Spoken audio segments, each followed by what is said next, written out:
Tragjedia e së dielës në Maliq të Korçës i ka pikulluar të gjithë. Zjarri përfshiu banesën e familjes Aziz Llari, ku përpasoj ndërruan jetë Rahime Aziz Llari 40 vjeç dhe djali i saj Luka 13 vjeç. Në gjendje të rëndë shëndetësore është e vogla 6 vjeçare e cila ndodhet në Tiranë duke marrë ndihmë mjekësore. Luka dhe Nefeli janë fëmijë të prekur nga çrregullimet e spektrit autik.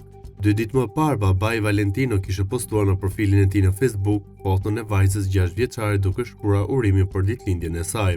Ajo ndodhet aktualisht në intubim në pediatri në urgjencën e pediatrisë në QSOT, teksa ka marrë 45% djegje në trup, kryesisht në fytyrë dhe duar. Ministria e Shëndetësisë e pyete për mundësinë e dërgimit jashtë vendit ose gjendja e vajzës nuk e mundson aktualisht lëvizjen. Për këtë arsye nuk po e konsiderojnë këtë moment të opsion. E vogla Nefeli është gjetur në pjesën e jashtme të shtëpisë dhe vetëdijshme me plagë të rënda kryesisht në pjesën e fytyrës e në duar. Deri më tani nga hetimet janë 2 pista nga ku dyshohet të ketë nisur zjarri nga soba e drurit që ndodhej në Guzhinë dhe disa fije shkrepse që janë gjetur të ndezura. Të gjitha shpenzimet funerale dhe jo vetëm do të mbulohen nga Bashkia e Maliqit. Kryebashkiaku Gëzin Topçiu ka bërë me dije se një bashkëpunim ka nisur dhe me disa biznese për t'i ardhur në ndihmë familjes Aziz Llari.